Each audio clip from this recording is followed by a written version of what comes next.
Civil सेवा परीक्षा की तैयारी कर रहे मेरे सभी प्यारे नौजवान साथियों, नमस्कार।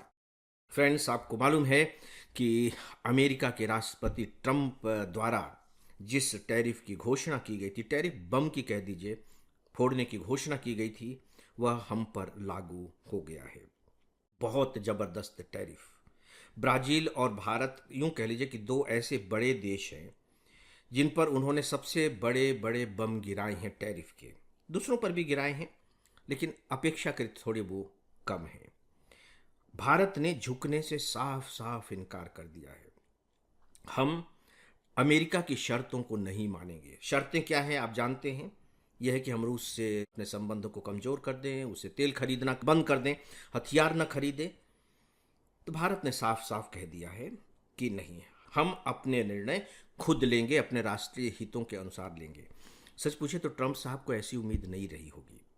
तो दोस्तों, अब भारत में इस बात पर बहुत विचार हो रहा है कि ये जो अवसर है, ये भारत के लिए किस तरीके का है। यह एक अवसर है जिसका हम इस्तेमाल कर सकते हैं, या फिर यह एक अवसर है जो हमें बहुत महंगा पड़ेगा। मैं आपको एक छोटी सी घटना बताना चाहूँगा। जब आप ग्रीन रिवॉल्यूशन के बारे में पढ़ रहे होंगे तो आपको उससे पहले शायद एक घटना पढ़ने को मिले। वो ये था कि उस समय हमारे पास अनाज की बहुत कमी हो गई थी, अकाल भी पड़ गया था। तो हमने एक प्रकार से यूं कह लीजिए कि अमेरिका के सामने हाथ पसारे थे, और अमेरिका ने उस समय हमें बहुत अपमानित किया था। जितना भी वो कर सकता था किया, लेकिन किया क्या जा सकता था। और इसके बाद फिर प्रधानमंत्री इंदिरा जी थी, उन्होंने फैसला किया कि नहीं, हम अब अपना अनाज खुद उत्पादित करेंगे, यानी कि अनाज उत्पादन के मामले में हम आत्मनिर्भर बनेंगे। और वहाँ से ग्रीन रिवॉल्यूशन की शुरुआत हुई और आज उसके परिणाम हमारे सामने हैं।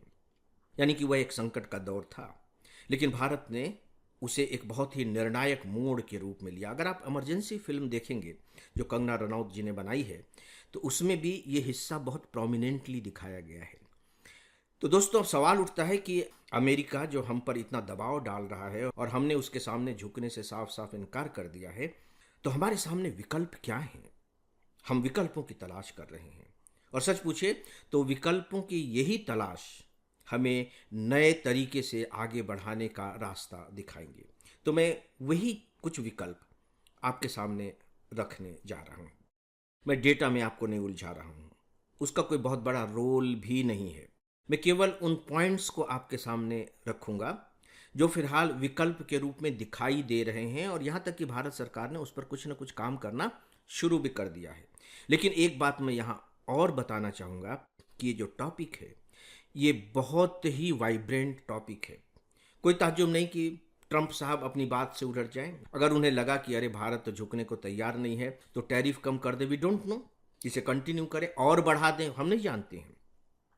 और भारत भी अभी तो विकल्पों की तलाश में लगा हुआ है। नए नए विकल्प भी भारत के सामने आएंगे।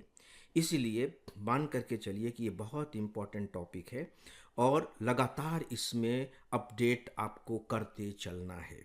तो दोस्तों, आइए कुछ विकल्प के बारे में बात करते हैं। फ्रेंड्स, एक सूचना है कि हम आईएएस के लिए बहुत सारा उपयोगी कंटेंट अपने इंस्टाग्राम पर पोस्ट करते रहते हैं। इसके लिए आप हमारे इंस्टाग्राम को ज़रूर फॉलो करें। साथ ही हमारा एक टेलीग्राम चैनल भी है, इस पर हमारे आपको सारे कंटेंट के अपडेट देखने को मिलेंगे। इसे भी ज़रूर फॉलो करें। इन दोनों के लिंक नीचे डिस्क्रिप्शन में दिए गए हैं। हमारे प्रधानमंत्री जी ने लाल किले से भी ये बात कही, और अब वो अधिकतर मंचों से ये बात कह रहे हैं कि हमें स्वदेशी अपनाना चाहिए। और मैं आपको ऐड ऑन करना चाहूँगा, अभी अभी प्रधानमंत्री जी ने जो स्वदेशी की परिभाषा दी है, वो अभी तक की परिभाषा से बहुत व्यापक है। अभी तक ये परिभाषा थी कि जो हम बना रहे हैं हम उसी का उपयोग करेंगे।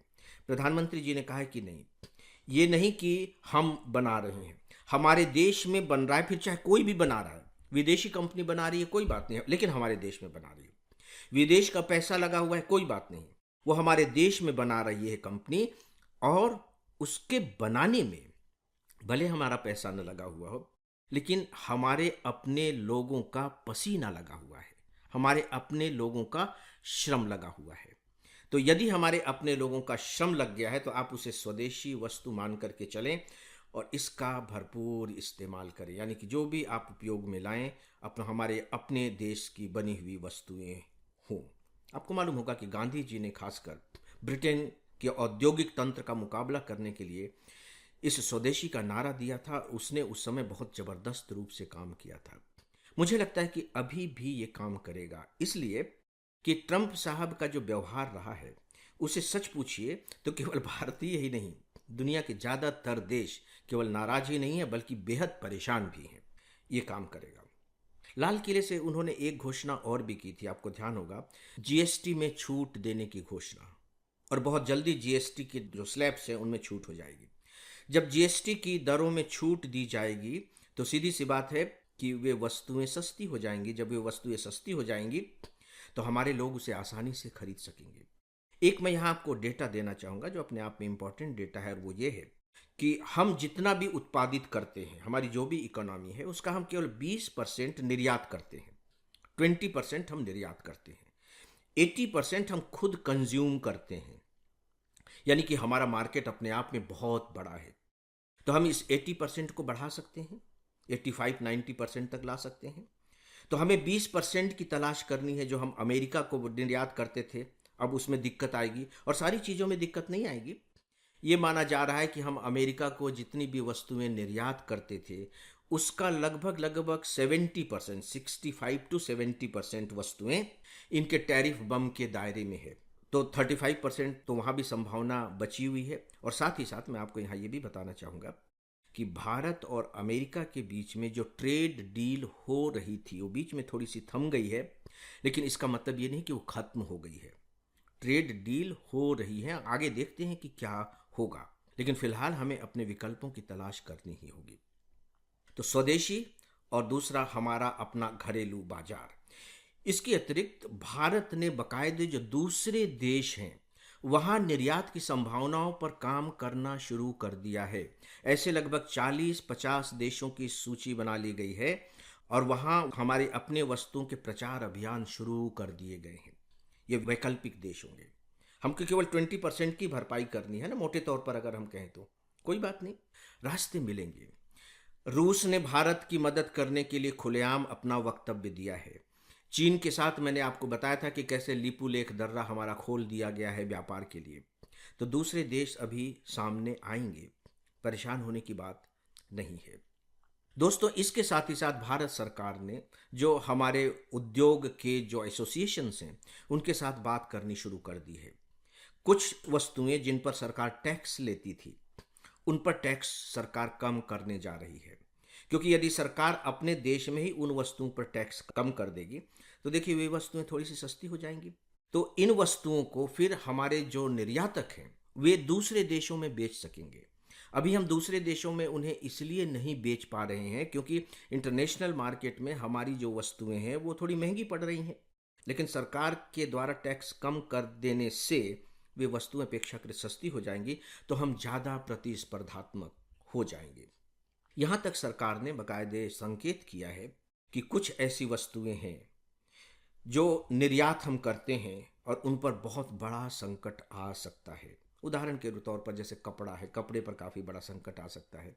आभूषण के निर्यात पर काफ़ी बड़ा संकट आ सकता है। क्या है, आप यूँ कह लीजिए कि उस पर जो संकट आना है वो दिखाई भी देने लगा है।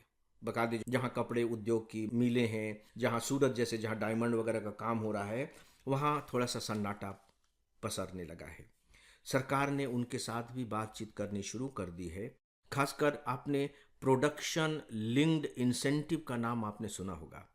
उस पैटर्न पर भी सरकार विचार कर रही है कि कैसे हम इन्हें अपने जो निर्यात करेंगे ये वस्तुएं उन पर इंसेंटिव दे करके जो इंटरनेशनल मार्केट है वहाँ हम अपनी पैठ बना सकें।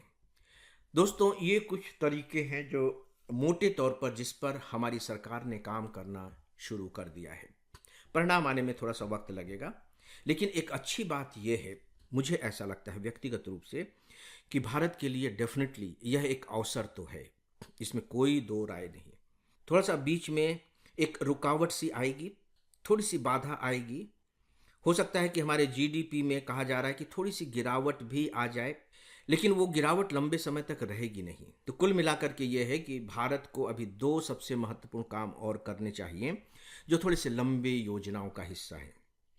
एक तो ये है कि कृषि विकास को हमें बहुत महत्व देना चाहिए, कृषि पर ध्यान केंद्रित करना चाहिए, और ब्राज़ील इसका सबसे बड़ा उदाहरण है। और जैसा कि मैंने शुरू में कहा कि ट्रंप महोदय ने ब्राज़ील पर भी अच्छा खासा मोटा टैरिफ बम फेंका है, लेकिन वो डटा हुआ है। कृषि उनका बहुत ही उन्नत क्षेत्र है। दूसरा जो है वो ये कि हमें अपने उद्योगों को कहीं ना कहीं प्रतिस्पर्धात्मक तो बनाना होगा। तो हमारे जो उद्योग हैं उनके लिए ये बहुत अच्छा समय है कि वो अपने उद्योगों में R&D का खर्च बढ़ाएं और स्वयं को दुनिया के मुकाबले में खड़ा करने लायक सक्षम करें। तो ये भी उनके लिए एक चुनौती है। तो दोस्तों, ये कुछ तथ्य थे, खासकर टैरिफ की स्थिति को देखते हुए। मैंने केवल सैद्धांतिक बातें आपसे की हैं, ताकि जब आप इस पर आगे आर्टिकल पढ़ेंगे तो आप उनके साथ, मुझे लगता है कि ज़्यादा न्याय कर सकेंगे। दोस्तों, इस विषय पर बस इतना ही, और इसी के साथ ही आज के इस डेली ऑडियो लेक्चर को अब यहीं समाप्त करता हूँ। नमस्कार।